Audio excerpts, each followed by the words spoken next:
Hello, American Crochet Association. Salena Baca here, founder, host, lead educator with the ACA, and it's Tuesday. And that means I've got another fun Ask Me Anything session planned for today. And I only have a few questions. So if you are, or there's only a few questions that have been posted that I'm going to be answering today. So we've got plenty of time for anyone who's joining us live to come on over, say hey, say hello, and post any crochet questions that you might have. And as long as I'm here live and we have time after I go through all of the scheduled questions, I will answer your questions and give you a shout out, okay?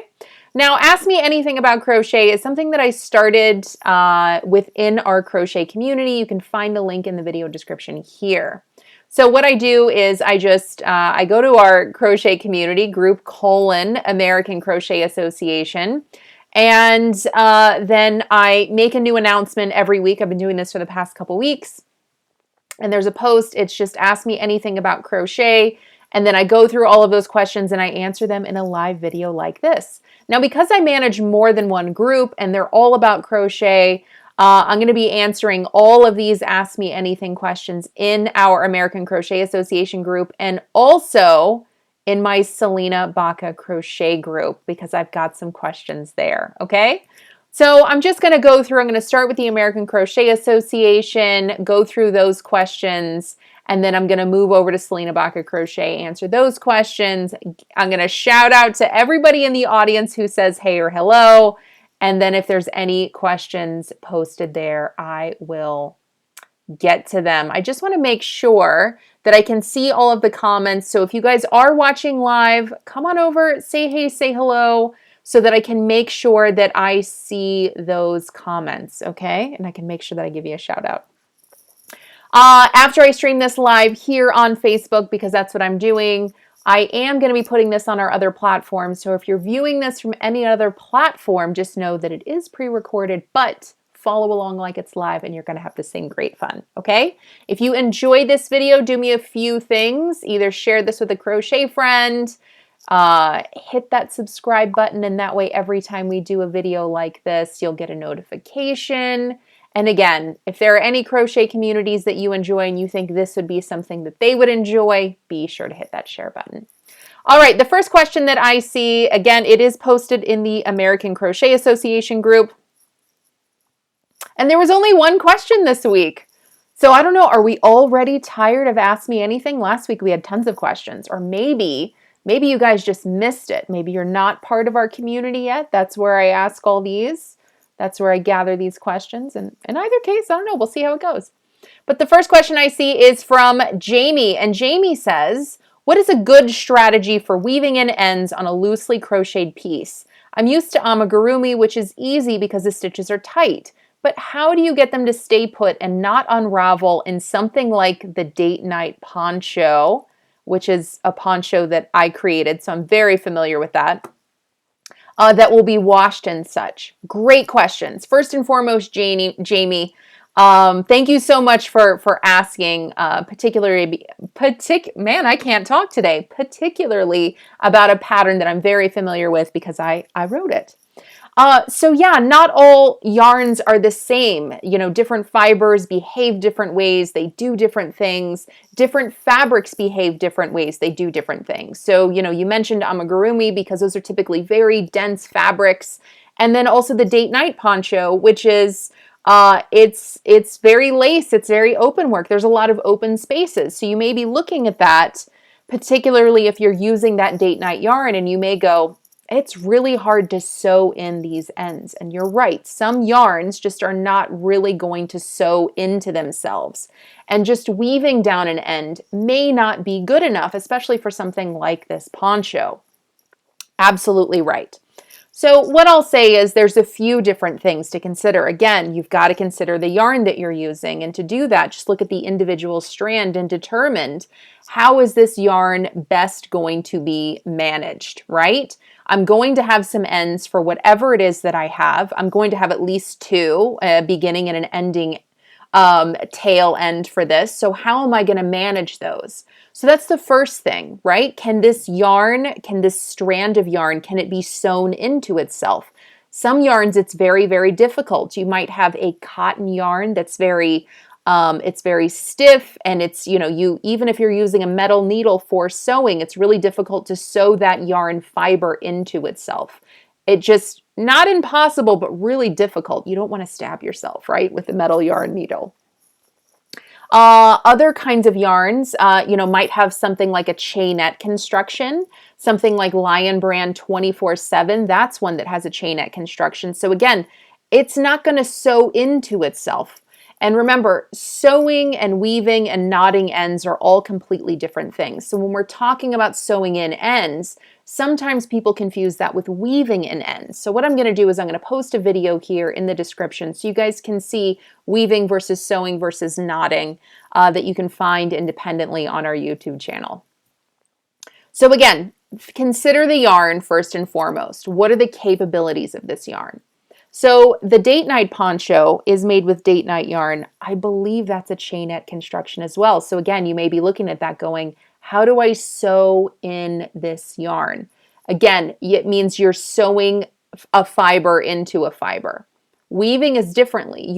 It is a different technique. Weaving means you're not sewing. It's not going into anything. It's being woven in between fibers and in between stitches. So something like the date night poncho, you might determine, all right, I'm going to weave in this end, and then I'm going to have to knot it somewhere, because that knot is what's really going to hold this into place. Sewing isn't going to hold this into place. So between weaving, knotting, and sewing, you might use just one, you might use two, you might use all three. It really depends on the yarn, the fabric, and just what it is that you're going to be doing with that fabric. So with all of that said, Jamie, for the date night poncho, depends on the yarn. So let's start with that. If you are using date night yarn and it is that chainette construction, again, I will say that I think a combination of weaving and knotting is going to be best for that. So definitely give that a try and let me know what you think. Okay, so that was the only question that I had this week, but I'll be posting another thread so you guys can have a fresh batch of questions to post. Again, this is all in our, can you see it? Group.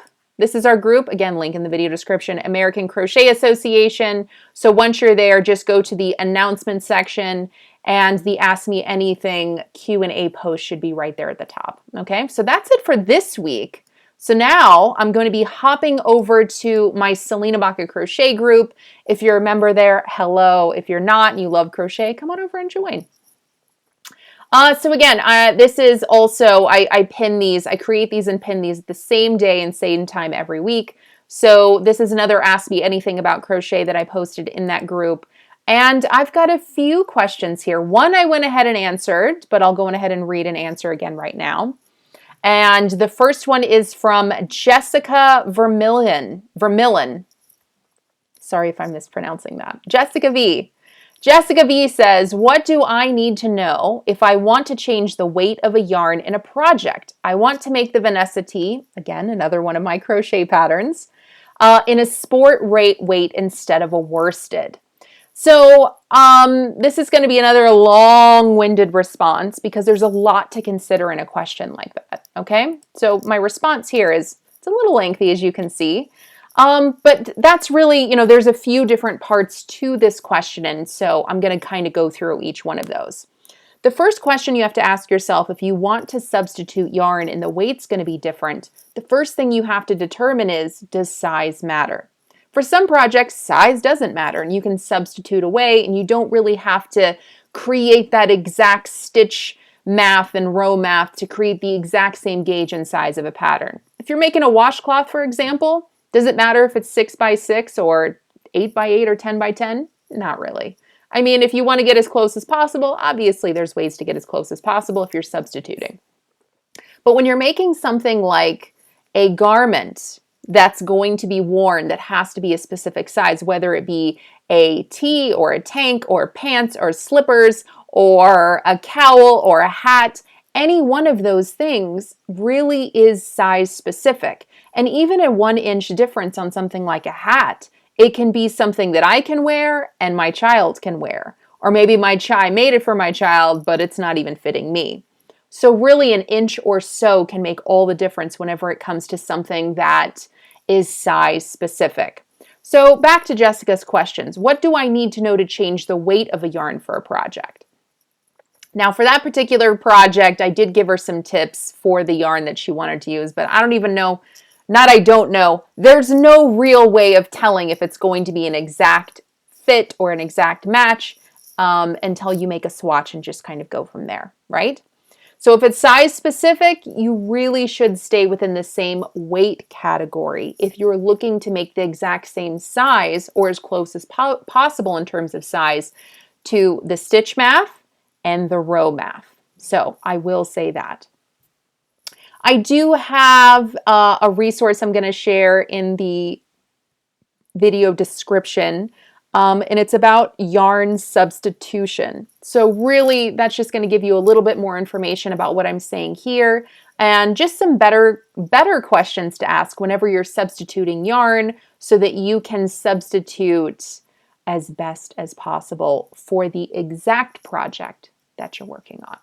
So Jessica, thanks for that question, and I hope my answer helped. All right, the last question that I see here, I'm really excited about this, and I'm probably going to spend a lot of time on this, is from Barbara. And Barbara says, how do you deal with critiques of your patterns when you first start designing? It seems like a rough world out there for newbies. I'm so glad that Barbara asked this question because I think that it's a struggle for any kind of creative. And I certainly felt that struggle whenever I first started publishing patterns for the world to see, because great problem, you want the world to see them. It would be great if the world saw your creative work, right? But it also feels kind of stifling whenever you open up your creativity and you open up your work to the world and the world comes back with feedback. And not all of that is nice or helpful or kind. So I'll start there. If it's not nice or helpful or kind, you can just ignore it, literally. But if you want to avoid getting any kind of feedback that isn't kind, but is constructive critique, if you want to get that, my advice to you first is, if you want to avoid constructive critique after you publish, the only way around that is to get constructive critique before you publish. And the best way to do that is to have a strategy that you follow step by step for every single pattern that you write. And that way you're assuring that any kind of feedback, whether it be a typo, correct spelling, correct punctuation, correct acronym usage, correct stitch count, row count, gauge size, if you really want to assure that all of the aspects of your pattern are as correct as possible before you publish. And it doesn't matter where you publish, whether it's free somewhere, whether it's paid, whether it's for a magazine, whether it's going to be on any platform. The minute you publish your work for the world to see, you're saying, this is as best as possible. This is my best work possible. So again, have that strategy, that proofs that goes through that rough draft time and time again with as many people as possible. And that way, when the world sees your work, hopefully it is written in a way that a universal audience can, even if they've never heard of you before, even if it's your first pattern, even if they've never followed your work before and they don't know you, a great problem is the world sees your work and they can follow it and enjoy that pattern and enjoy those instructions because they're written in a way that not only they can read and follow, but is correct and they don't have issue with it. So, how do I deal with critiques of your patterns when you first start designing? It is a rough world out there. So it doesn't matter if your work is paid or if it's free. If people are going to trust you and your work, your pattern work with their crochet time, people get super grouchy if that crochet time is interrupted by spelling errors or incomplete information or instructions that aren't written in a way that they can read and follow and understand for success, right? People get grouchy about that and they'll let you know if they're grouchy. So again, to avoid all of that, again, I'll reiterate, Assure that you are writing your patterns in a way that follow those universal standards and guidelines, that follow a universal template, that does have a launch strategy process that assures that everything that you're creating goes through some kind of rigorous testing process. And it doesn't have to be with, you know, really high-end, expensive technical editors and things like that. It doesn't have to utilize that. You can, and that's absolutely a path that you can take, but there are simpler steps that you can follow to assure that your work is as correct as possible.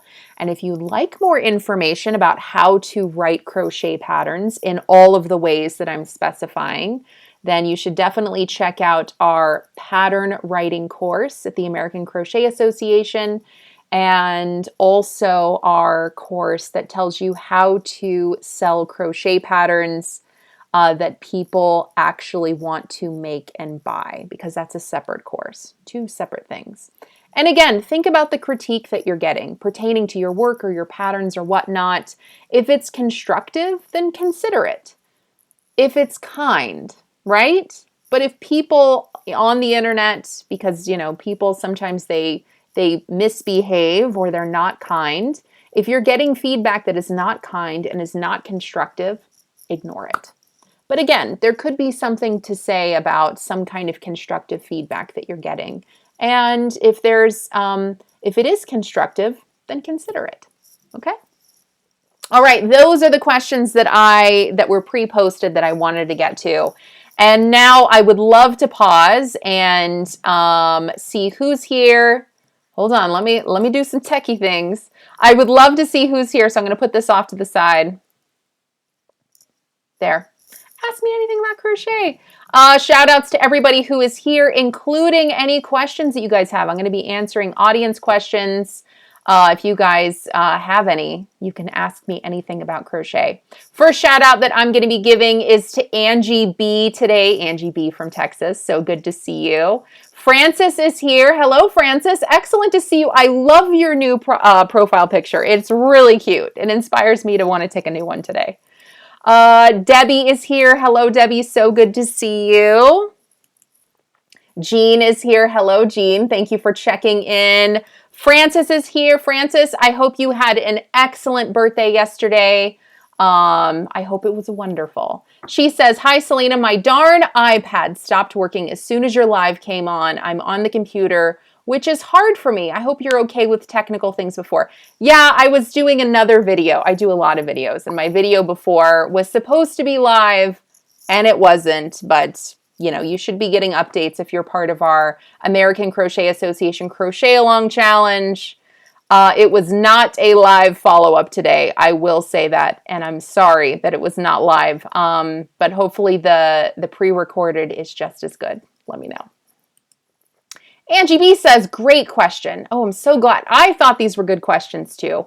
I really love that the questions that are posted, I think that it's not a singular issue. You know, I think that the questions that are posted so far with these Ask Me Anything sessions, they really speak to a lot of people. I think a lot of people have these same questions. So I thought so also. Paola, hello. So good to see you. Chris Lopez, hello. So nice to see your smiling face here. Thank you so much for being here. All right, so our live audience today does not have any questions posted. So last chance to post those. All right. I might have time for one or two, but in the meantime, that is it for our Ask Me Anything session. I hope you guys enjoy it. Again, if you're part of either one of my groups, either the American Crochet Association group or my Salena Baca Crochet group, I will be posting these Ask Me Anythings and every single week, and I will be posting a new one in the announcements section every single week. So as long as you're in one of those groups and you see that post, you can ask me anything about crochet and I will answer them right here. Okay? Oh, I see one question. So this will be unless I see another one, this will be the one live question that I have, okay? And this is from Frances. Francis says, Salena, is Cotton Ease by Lion, and I know it's Lion brand yarn, good for making a new mat for my kitchen? Let's see, Cotton Ease. I think Cotton Ease, let's do this. Let's look it up. I think Cotton Ease, I got an email from Lion brand yesterday saying that Cotton Ease was coming back. So I'm pretty sure this is the yarn that you're talking about. Cotton Ease was a yarn that was discontinued a really, really long time ago, years ago. Where is here? Lion brand Wool Ease, Cotton Ease yarn. Yeah, here it is, discontinued. So it was discontinued years and years and years ago, but actually it was one of my favorite cotton yarns and I used it all the time. And I loved it so much, side note, that I actually hoarded a few skeins and I was afraid to use them because I knew it was discontinued and nothing was good enough for it, right? Of course, my internet's being slow.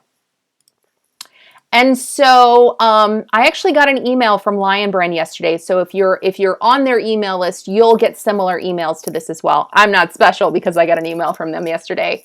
But the email just said, hey, we're taking this yarn out of the vault or something like that. You know, it is discontinued, but we're bringing it back for a short time. So I was really excited to see that. I wasn't able to follow up and kind of look at it. And yeah, even this post says discontinued. So even on their website, you can't buy it. So yeah, it says discontinued. This yarn is no longer available. However, we will make this information available as a courtesy. Those to still have the yarn, that's great. But then they give some substitutes. So I'm going to go back and try and find that email because I know that it was just a special promotion, probably for a very short period of time.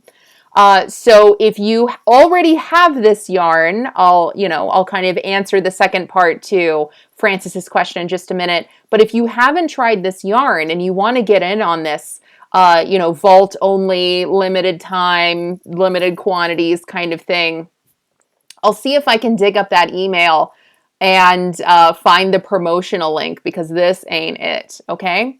So back to your question, Francis. First and foremost, the yarn is discontinued, but it's back for a short period of time. I don't know what that period of time is. It this week, this year? If it's really popular, is it going to come back? I have no clue. But if you love it, get it. Okay, if you have it, use it. She says, is Cotton Ease by Lion Brand good for making a new mat for my kitchen?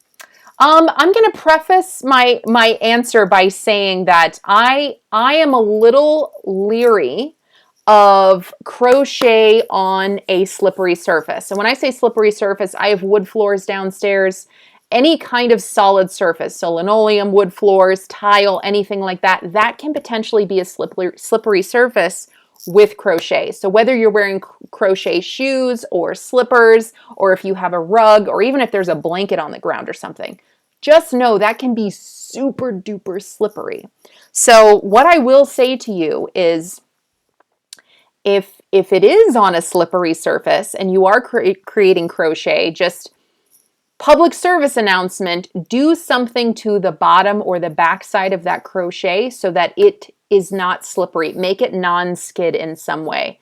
I haven't done that, so I don't have any personal advice, but maybe you can try gluing or sewing something to the back of it. Maybe using a special kind of glue on the back of it to make it non-skid.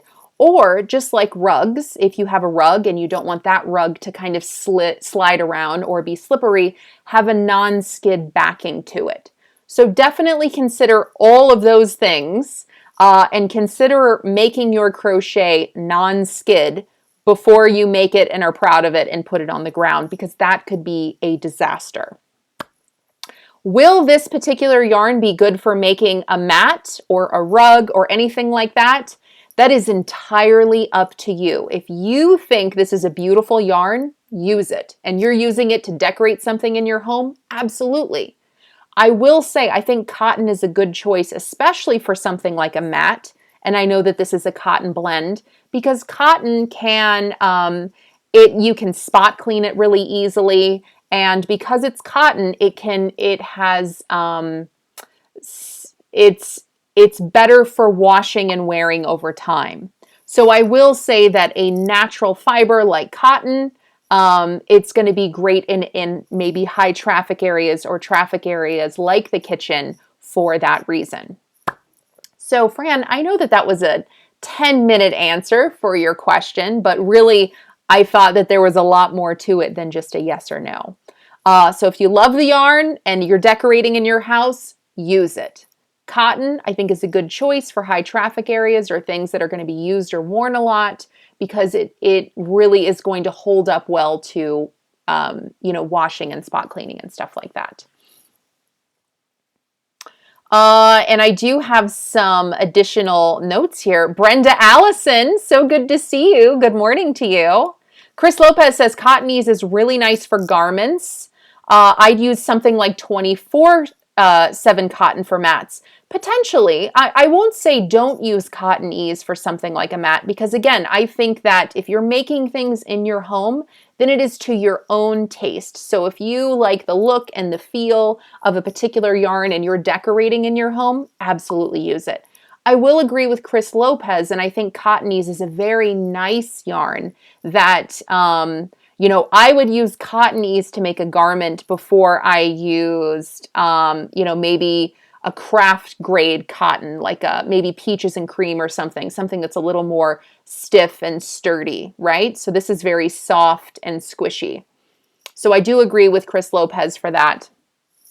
But if you have it and you like it and you want to make a mat, you absolutely can. And Chris Lopez, maybe she got that email too. She says cotton ease is a blend and limited re-release. Yeah, I was excited when I got that email. And then she's saying, per Shira, who is the spokesperson for Lion Brand, it's limited time, but no end date specified yet. That's a little scary. There's no end date, which could be a great thing, or end date could be at the end of the week. Again, if you like it, get it. Don't sleep on that deal. Francis, you are welcome. Peace, love, crochet to you too. And she's saying that she's redoing her kitchen after the flood. It was her birthday yesterday, and she had a bite burst. And she had a flood in her house yesterday. So unexpected birthday surprises to her yesterday. All right, everyone. So that's it. I answered all the questions. I hope that this was some good feedback for you guys. All the resources that I mentioned, I'm going to be putting in the video description. If you like this video, if you thought this was helpful, if you thought it was fun, let me know in the comments. Subscribe to videos like this, and that way you'll always get a notification every time I go live. And if you really dug it, do me a favor. Either share this video with a crochet friend or in a crochet group if you think they'll enjoy it too. Or if you can, tag your friends in the comments so that they can see this as well. All right, everyone. Thank you so much for joining on the live or watching on the replay. Either one, we hope you enjoy. Peace, love, crochet. See you next time. Bye-bye.